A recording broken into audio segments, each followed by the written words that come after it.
The Leap Foundation proudly presents the Meet the Mentor podcast with Dr. Bill Dorfman.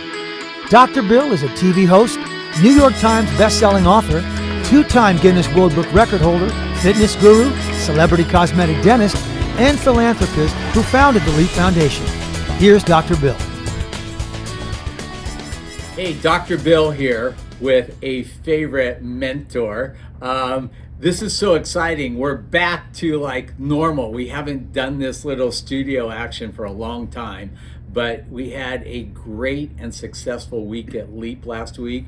Normally we get about 450 students. This year we were at 250, which was awesome considering what we were up against with COVID and everything. Next year, Leap will be July 16th to the 22nd, and we expect to be in full force. So put it in your calendars now. We will have awesome speakers this year. We had the infamous Michael Jackson Jr., Prince Jackson. We had the amazing Paula Abdul, as always amazing. We had Kevin Arusula, the beatboxer from Pentatonics, and a special guest appearance by Richard Branson. He's actually giving our students a pre-release of his newly recorded masterclass, which will be awesome and confidential for those students. So if you had come to Leap, you would have got it. But if you didn't, you a loser. No, not really. Anyhow, it really excites me to introduce you to our next mentor because he met me and our whole team at Leap as a student, came back as a coach, and then came back as a speaker this year. So Connor Ellison was born and raised in LA and attended Loyola High School. At 16, he participated in Leap for the first time. Leveraging the lessons and relationships made, he built his first business. Now, a few of them didn't exactly succeed, which he'll talk about in a little bit, but he now finds himself as the CEO and founder of Pogr, coined the Google Analytics for games. His company closed $2.25 million at a $20 million valuation earlier this month. In addition to his love for business, Connor is also an Eagle Scout and has finished a book that will be coming out later next year called Hills. Connor Hills. Connor, thank you for being here. So let's just get right into it. What inspired you to go to Leap the first time at the age of 16? That actually is the whole reason behind it comes out in the book because I was in a pretty tough spot. So I recommend if you're kind of questioning where you are and you don't really have a path paved for you, not a lot of people do early, but I was thankful enough. My mom was a dentist and knew of Dr. Bill. So I got the opportunity to go when I was 16 years old, and it made me love to read. It made me a little confident, way more than I was before, and I was really able to build off of that. I continue to come back to reinforce those lessons, but the kickstart really just changed the trajectory of my life. So, yeah, and that was amazing. And you know what people don't realize is it's not pre-dental. Yeah. You know, a lot of people think, why would I send my kid to Leap? Like they don't want to be a dentist. No, you don't have to be a dentist. You know, but the skills that we teach really teach you how to be successful in life and in business. 100%. And it's not just a one-size-fit-all approach. There's many mentors, and you can get a lot out of it depending on what your interests are. Mine was business and writing, and I found people that really were able to amplify those skills. Obviously, if you're into dental work, you have a good place to go, but it's not just defined to that. Yeah. So the first business you started at a Leap was what?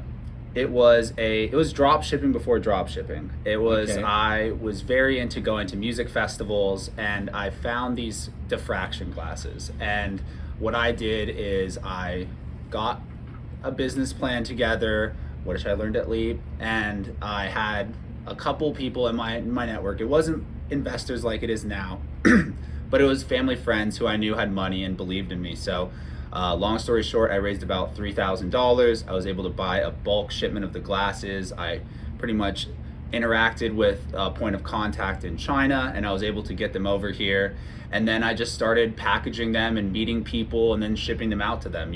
I had a little micro website. I had a couple other unique ways to involve my peers, but long story short, turned that 3,000 into 10,000, thought I was on top of the world. And then as all the good things come to the end, my next 6 failed. So, Well, let's talk about Pogr. okay, so Pogr is, like I said, Google Analytics for games. Our thesis is that all of the data in gaming is only available through 2 spots, and this is from the 2 biggest companies, Epic Games and Riot Games. And if you aren't in their ecosystem, your data is not being used. And the way I see it, that's about 5% of the total data in gaming. 95% of it is completely untapped. So we mimicked their developer portals, and we built micro ones that any developer can drag and drop into their system, and it builds the pipeline to Pogr. So we're able to then get the data from them and visualize it, organize it, and add value to the gamers, the developers, because they understand their community.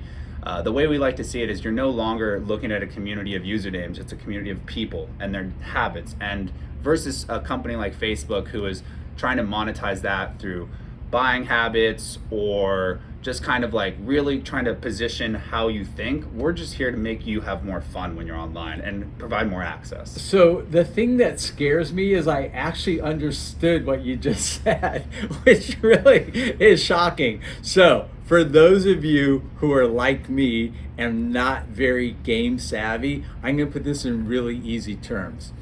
Basically, what they do is they take all of your information for how well you play games to how badly you play games to what your preferences are, and they make that data accessible so that they can connect you with like-minded people. And then when you play these games, it keeps building, so you just get a bigger and bigger profile, which gives you the ability to have more fun and to meet other people like yourself. 100%. Did I do it right? Yeah, that was spot on. All right. There's a lot. I'm very impressed. That was great. And the big thing is I built this selfishly.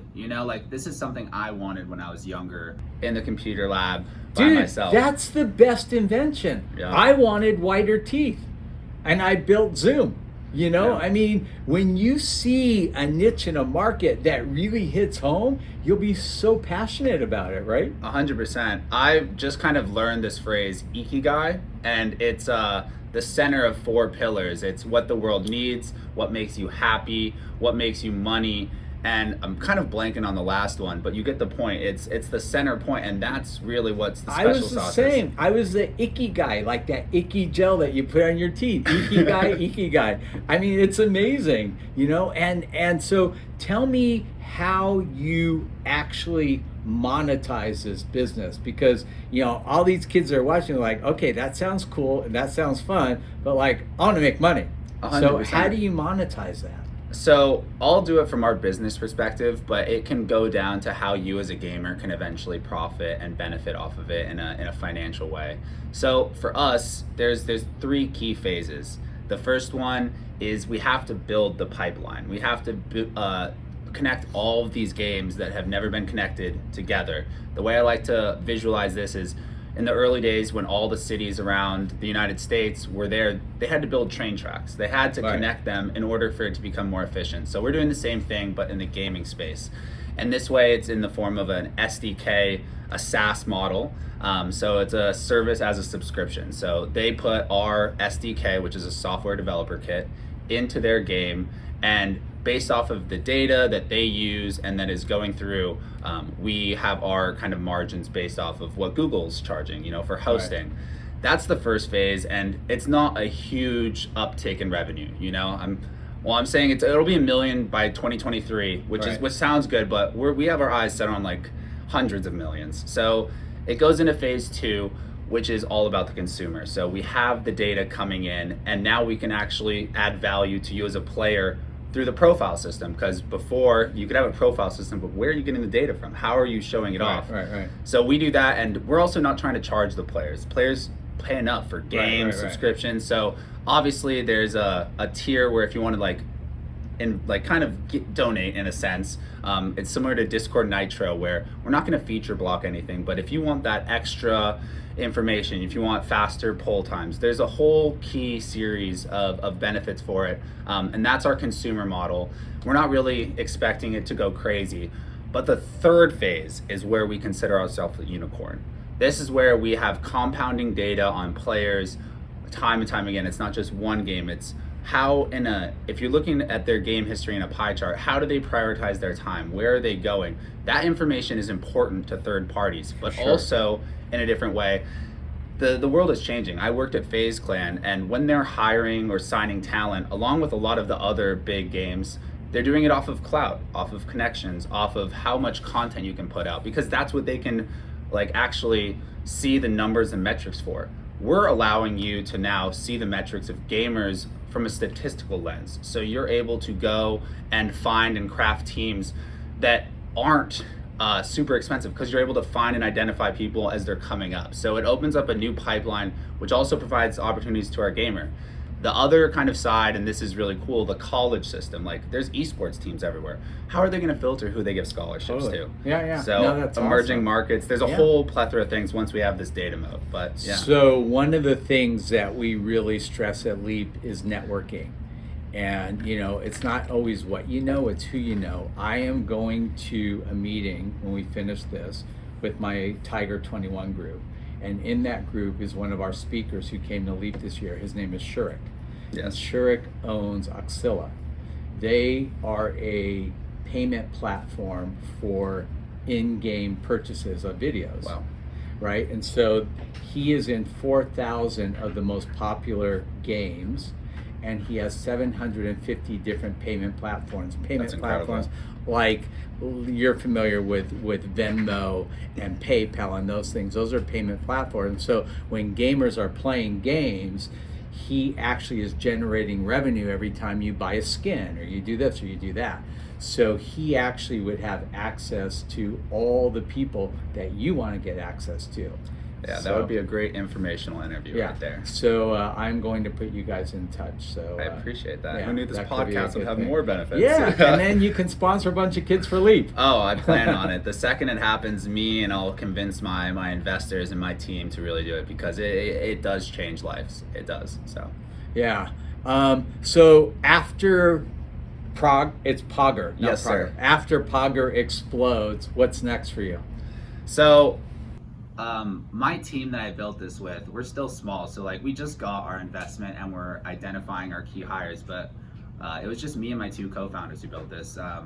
And we have two other people. So we'll probably build something else. I'm kind of addicted to building, for better or for worse. I might go travel a little bit because I didn't study abroad. I graduated early. I worked right out of college, multiple jobs. And it was I had my eyes set on getting to this point.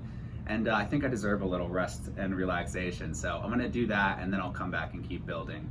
But I do wanna make one note. I mentioned a small team. I think it's a really, really important thing to come across, that when you're partnering with someone, you don't want to have a clone of yourself. You want to have someone that has skills that complement yours in a great way. So I was the business side, everything on that revolved around me, and it was my thing. My co-founder, Randolph Arseth, he is a genius in infrastructure and back-end engineering. And my other partner, Jino Kim, he's incredible at front-end and web design. And the three of us were able to completely build our product. We didn't have any money. We were just living off a dream, working other jobs while we were doing it. We didn't have to go and pay for a software house, or we didn't have to go pay someone else. We could do it. It was up to just how much time we put in. So I think that's really important for anyone who's going to start a business. Really find people that complement you and don't have the same skill sets, and do not start it alone. So this is my advice to you. Either start it alone and be the only owner, which is okay, or have three partners like you have. yeah. You never want to start a business with your best friend. Yes. It is always a recipe for disaster, because anytime you get to a point where you don't agree on something, what do? Flip a coin? Yeah. So with three people, you can always settle everything.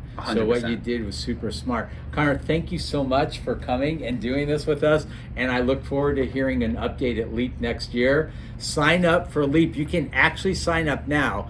We told the students this, but I'm going to tell you this too. If you sign up for LEAP 2023 before August 1st, you will get a really great discount. So you got to call us to see. All right, Dr. Bill, over now. To learn more about the LEAP Foundation, go to leapfoundation.com or find us on Facebook at facebook.com/LEAP Foundation or on Instagram at LEAP Foundation. Listen to the Meet the Mentor podcast with Dr. Bill Dorfman on Apple Podcasts, Google Podcasts, Spotify, Stitcher, or wherever you listen to your favorite podcast.